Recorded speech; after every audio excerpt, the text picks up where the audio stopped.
ಮಾತಾಡ್ತಾರೆ ಅನ್ನೋದನ್ನ ಅವ್ರ ಧ್ವನಿಯಲ್ಲಿ ಕೇಳೋಣ. ಧ್ವನಿ ಇಷ್ಟ ಆದ್ರೆ ಆಮೇಲೆ ಒಂದು ಚಪ್ಪಾಳೆ ಇರಲಿ.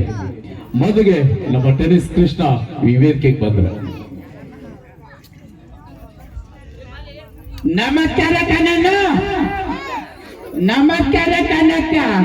ಏನ್ ಎಲ್ಲರೂ ಇಲ್ಲೇ ಸೇರ್ಕೊಂಡ್ಬಿಟ್ಟಿದ್ದೀರ? ಏನ್ ನಮ್ಮನ್ನೆಲ್ಲ ನೋಡಕ್ ಬಂದೆ ಕಣಣ್ಣ? ಊನ್ ಕಾಣಣ್ಣ, ನಮ್ಮ ಆನಂದ್ ಅವ್ರು ಹೇಳಿದ್ರು ಕಾರ್ಯಕ್ರಮಕ್ಕೆ ತಾವು ಬರ್ಬೇಕು ಅಂತ, ಅದಕ್ಕೆ ಬಂದಿದ್ದೀವಿ ಕಣಣ್ಣ. ನಾವು ಕೊನೆ ಕಾರ್ಯಕ್ರಮ ನೋಡ್ಕೊಂಡ್ಬಿಟ್ಟು ನಿಮ್ಗೆಲ್ಲ ಖುಷಿಯಾಗಿದ್ರೆ ಒಂದ್ಸಾರಿ ಜೋರ ಚಪ್ಪಾಳಿ ಹೊಡ್ಬಿಡೋಣ. ಟೆನಿಸ್ ಕೃಷ್ಣ ಈ ರೀತಿಯಾಗಿ ಮಾತಾಡಿದ್ರೆ ನಮ್ಮ ಕರ್ನಾಟಕದ ಕಾಯಂ ಸಿಎಂ ಮುಖ್ಯಮಂತ್ರಿ ಚಂದ್ರವ್ರನ್ನ ಕರ್ಕೊಂಡ್ಬಂದು ಈ ವೇದಿಕೆ ಮೇಲೆ ನಿಲ್ಸಿದ್ರೆ ಯಾವ ರೀತಿಯಾಗಿ ನಿಮ್ ಜೊತೆ ಮಾತಾಡ್ತಾರೆ ಅಂತ ಅವ್ರ ಸ್ಟೈಲ್ ಅಲ್ಲ.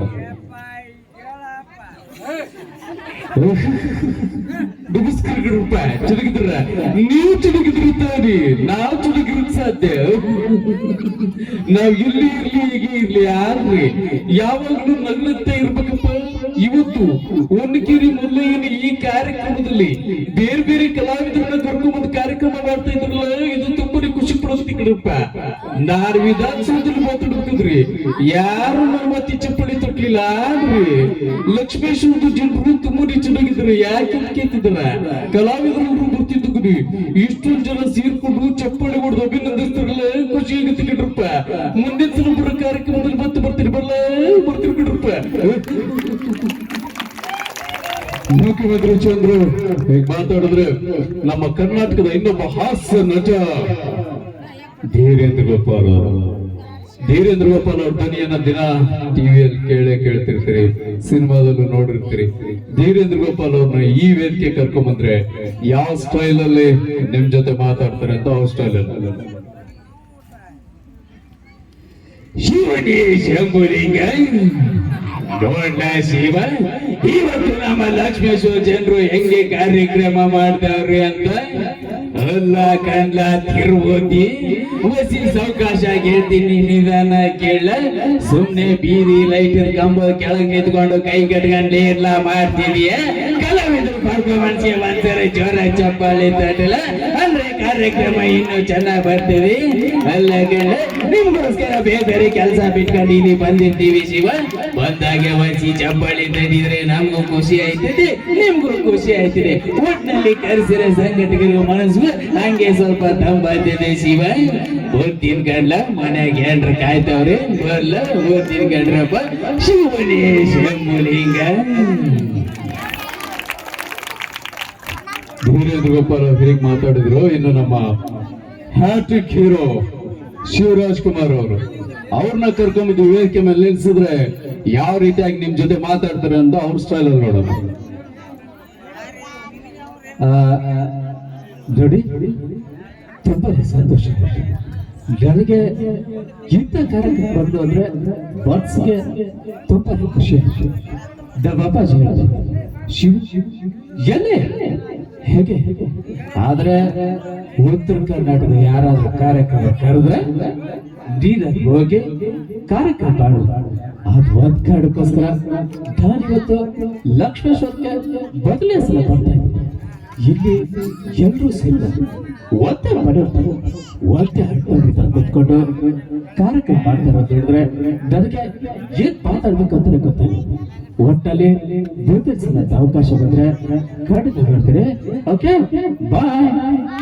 ಶಿವರಾಜ್ ಕುಮಾರ್ ಹೀಗೆ ಮಾತಾಡಿದ್ರೆ ಇನ್ನು ನಮ್ಮ ರೆಬಲ್ ಸ್ಟಾರ್ ಅಂಬರೀಶ್ ಅವರು ಸಿನಿಮಾ ರಂಗದಲ್ಲಿ ಮೈ ಮೇಲೆ ಕಾಕಿ ಬಟ್ಟೆ ತೊಟ್ಟಾಗ ಸ್ಟಾರ್ ಆಗಿ ಮೆರೆದ್ರು.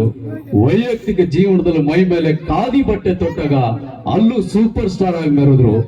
ಒಂದ್ಸಲ ಪತ್ರಕರ್ತರು ಬಂದು ಒಂದ್ಸಲ ಪ್ರಶ್ನೆ ಕೇಳ್ತಾರೆ, ಸರ್ ಫಿಲ್ಮ್ ಶೂಟಿಂಗ್ ಅಂತಿದ್ರೆ ಶೂಟಿಂಗ್ ಹೋಗ್ತೀರಿ, ರಾಜಕೀಯದ ಮೀಟಿಂಗ್ ಇದ್ರೆ ಮೀಟಿಂಗ್ ಮಾಡ್ತೀರಿ, ಇವೆರಡು ಒಂದೇ ದಿವಸ ಒಂದೇ ಟೈಮ್ ಇದ್ರ ಟೈಮ್ ಹೆಂಗ್ ಮೇಂಟೈನ್ ಮಾಡ್ತೀರಿ ಅಂದಾಗ ಅಂಬರೀಶ್ ಅಲ್ಲೇ ಎದ್ದು ನಿಂತ್ಕೊಂಡು ಕೈಯಲ್ಲಿ ಬೈಕ್ ಹಿಡ್ಕೊಂಡು ಉತ್ತರ ಕೊಡ್ತಾರೆ. ಯಾವ ಸ್ಟೈಲ್ ಅಲ್ಲಿ ಅಂಬರೀಶ್ ಮಾತಾಡ್ತಾರೆ ಅಂತ ನೋಡೋಣ.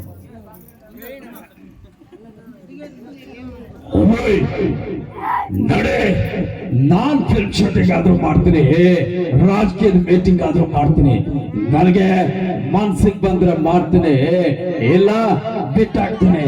ಯಾಕಂದ್ರೆ ನಾನ್ ಮತ್ತೆ ರೆಬಲ್ ಸ್ಟಾರ್. ಇನ್ನೊಂದ್ಸಾರಿ ಹೇಳ್ತೀನಿ, ಅವನು ಕೊಡಿಸ್ತಾನೆ, ನಾವು ಕುಣಿಬೇಕು. ಅವನು ಆಡಿಸ್ತಾನೆ, ನಾವ್ ಆಡ್ಬೇಕು. ಬರ್ಲಾ? ಇದು ರೆಬಲ್ ಸ್ಟಾರ್ ಅಂಬರೀಷ್ ಅವ್ರ ಧ್ವನಿ ಆದ್ರೆ ನಮ್ಮ ಹಳೆಯ ನಟರು ವಜ್ಜುಮಣಿಯವರು, ವಜ್ರದಂತ ಧ್ವನಿಯವರು ವಜ್ಜುಮಣಿಯವರು. ರಾಜ್ಕುಮಾರ್ ಅವರು ಡಾಕ್ಟರ್ ರಾಜ್ಕುಮಾರ್ ಆಗಿ ಮೆರೀತಾರ ಅಂದ್ರೆ ಅದಕ್ಕೆ ಎಲ್ಲೋ ಒಂದ್ ಕಡೆ ವಜ್ರಮಣಿಯವರು ಅಷ್ಟೇ ಕಾರಣರಾಗ್ತಾರೆ. ಯಾಕಂದ್ರೆ ಒಂದು ಸಿನಿಮಾಗೆ ಹೀರೋ ಎಷ್ಟು ಇಂಪಾರ್ಟೆಂಟು, ವಿಲನ್ ಕೂಡ ಅಷ್ಟೇ ಇಂಪಾರ್ಟೆಂಟ್. ಸೊ ವಜ್ರದಂತ ಧ್ವನಿಯವರು ವಜ್ರಮಣಿಯವರ ವಾಯ್ಸ್ ಹೇಗಿತ್ತು ಅಂತ ನೋಡೋಣ.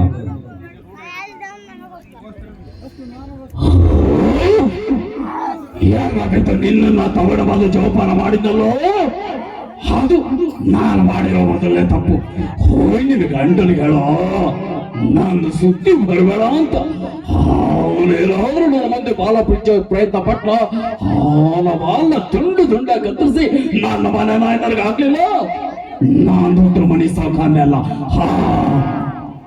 ಇದು ವಜ್ರದಂತ ಧ್ವನಿಯರು ವಜ್ರಮಣಿಯವರ ಧ್ವನಿ ಆದ್ರೆ ಇನ್ನು ನಮ್ಮ ಪ್ರಣಯ ರಾಜ ಶ್ರೀನಾಥ್ ಅವರು ಕನಸುಗಾರ ಸಿನಿಮಾದಲ್ಲಿ ಒಂದು ಅದ್ಭುತವಾದ ಡೈಲಾಗ್ ಬರುತ್ತೆ.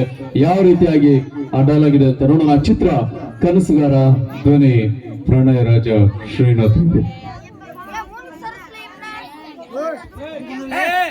ಸಂಗೀತ ನಾನಮ್ಮ ನಿಮ್ಮಪ್ಪ ಮಾತಾಡ್ತಾ ಇದ್ದೇನೆ. ಆ ಟಿವಿ ಅವರೇನೋ ಪ್ರಶ್ನೆ ಕೇಳ್ತಾ ಇದಾರಲ್ಲ, ನಾನೇ ನಿಮ್ ತಂದೆ ಅಂತ ಅವಳಿಗೆ ಹೇಳಮ್ಮ. ಹಿನ್ನೆಲೆ ಟಿವಿ ಅವರು ಅಷ್ಟೇ ಇಲ್ಲ, ಯಾರ ಕೇಳಿದ್ರು ಈ ಲಾಯರ್ ವಿಶ್ವನಾಥನ್ ಮಗಳಂತ ಧೈರ್ಯವಾಗಿ ಹೇಳಮ್ಮ. ಏನ್ ಹಾಗೆ ನೋಡ್ತಾ ಇದೀಯ? ನಾನ್ ಫೋನಲ್ಲಿ ಹೇಳಿರೋದು ಅಷ್ಟು ಸತ್ಯ.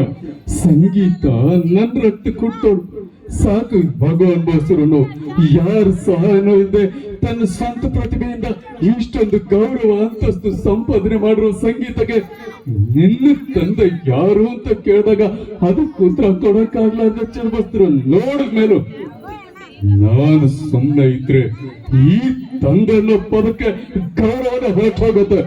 ಇನ್ಮೇಲೆ ನಾನು ಅವ್ರ ಜೊತೆಲೆ ಇರ್ತೀನಿ, ಅವ್ರ ಜೊತೆಲೆ ಬದುಕ್ತೀನಿ. ಇದು ಶ್ರೀನಾಥ್ ಅವರ ವಾಯ್ಸು. ಇಷ್ಟ ಆದ್ರೆ ಒಂದ್ಸಲ ಜೋರ ಚಪ್ಪಾಳೆ ತಟ್ಟಿ ಅಂತ ಯಾವಾಗ್ಲೂ ಹೇಳ್ತಿರ್ತೀವಿ ನಾವು ವೇದಿಕೆ ಮೇಲೆ ಇರೋರು. ಆದ್ರೆ ಚಪ್ಪಾಳೆ ಯಾಕೆ ತಟ್ಬೇಕು ಅಂತ ಹೇಳ್ತೀನಿ, ಸರಿಯಾಗಿ ಕೇಳಿಸ್ಕೊಳ್ಳಿ. ಯಾವುದೇ ಒಬ್ಬ ಕಲಾವಿದ ಯಾವುದೇ ವೇದಿಕೆ ಮೇಲೆ ನಿಂತ್ಕೊಂಡು ಎಷ್ಟೇ ಪರ್ಫಾರ್ಮೆನ್ಸ್ ಕೊಡ್ತಾನೆ ಅಂದ್ರೂ ಕೂಡ ಅವನ್ನ ಕರೆಸಿರೋ ಸಂಘಟಕರು ಆ ಕಲಾವಿದನಿಗೆ ಎಷ್ಟು ದುಡ್ಡು ಕೊಡ್ತಾರೆ ಅನ್ನೋದು ಯಾವತ್ತೂ ಇಂಪಾರ್ಟೆಂಟ್ ಅಲ್ಲ. ಆ ಕಲಾವಿದನ ಕಲೆಯನ್ನ ಮೆಚ್ಕೊಂಡು ಕಲಾಭಿಮಾನಿಗಳು ತಟ್ಟು ಒಂದೊಂದು ಚಪ್ಪಾಳೆ ಕಲಾವಿದನಿಗೆ ಕೋಟಿ ಕೋಟಿ ರೂಪಾಯಿ ಸಮ ಅಂತ ನಾವೆಲ್ಲ ಕಲಾವಿದರು ಇಟ್ಕೊಂಡಿರ್ತೀವಿ. ನಿಮ್ಮ ಚಪ್ಪಾಳೆ ನಮ್ಮನ್ನ ರಂಜಿಸುತ್ತೆ, ನಿಮ್ಮ ಚಪ್ಪಾಳೆ ನಮ್ಮನ್ನ ಶಾಶ್ವತವಾಗಿ ವೇದಿಕೆ ಮೇಲೆ ಇರೋ ಹಾಗೆ ಮಾಡುತ್ತೆ. ಅಭಿಮಾನಿಗಳು ಕೇಳ್ತಾ ಇದ್ದಾರೆ ಶಂಕರ್ ನಾಗ್ ಅವರ ವಾಯ್ಸು ಅಂತ. ಓಕೆ, ಅಭಿಮಾನಿಗಳ ಆಸೆ ಈಡೇರಿಸೋದೇ ಕಲಾವಿದನ ನಿಷ್ಠೆ. ಓಕೆ, SP ಸಾಂಗ್ಲಿಯಾನ ಚಿತ್ರದಲ್ಲಿ ಮುಖ್ಯಮಂತ್ರಿ ಚಂದ್ರು ಮತ್ತು ಶಂಕರ್ ನಾಗ್ ಅವರ ವಾಯ್ಸ್ ಬರುತ್ತೆ. ವಿತಿನ್ ಸೆಕೆಂಡ್ ಅಲ್ಲೇ ಮುಖ್ಯಮಂತ್ರಿ ಚಂದ್ರು ಮತ್ತು ಶಂಕರ್ ನಾಗ್ ಅವರ ವಾಯ್ಸ್ ಬದಲಾವಣೆ ಆಗುತ್ತೆ. ಯಾವ ಸ್ಟೈಲ್ ಅಲ್ಲಿ ಎಷ್ಟು ಇರುತ್ತೆ ಅನ್ನೋದು ನೋಡೋಣ. ಚಿತ್ರ SP ಸಾಂಗ್ಲಿಯಾನ.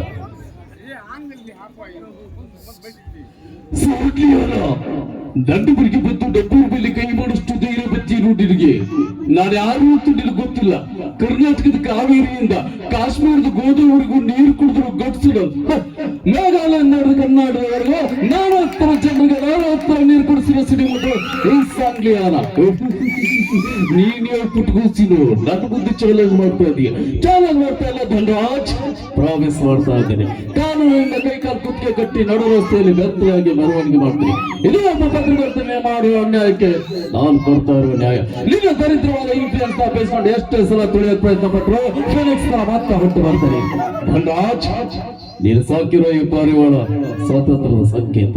ಈ ಸಾಂಗ್ಲೇ ಅಲ್ವಾಯ್ತು ಹಾಗೆ. ನಿನ್ನಂತ 10 ಜನ ಎತ್ತು ಬಂದ್ರು ನನ್ನೇನು ಮಾಡಕ್ಕಾಗಲ್ಲ. That is Sangliana.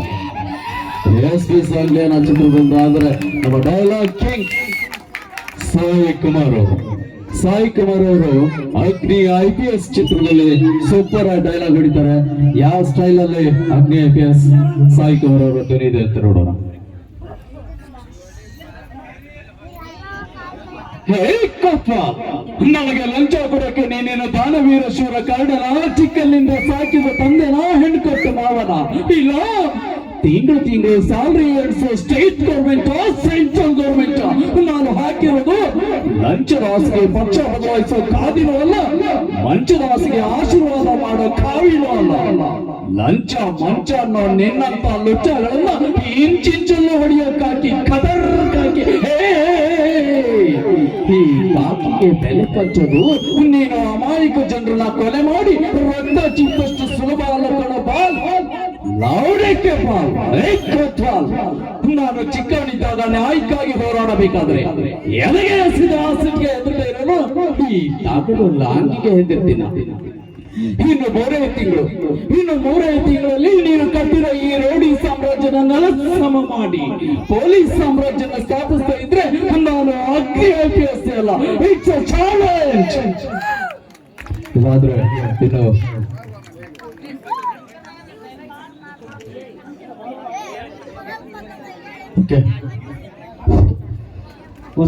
ಮಿಮಿಕ್ರಿ ಇಷ್ಟ ಆದ್ರೆ ಒಂದ್ಸರಿ ಜೋರ ಚಪ್ಪಾಳೆ. Thank you.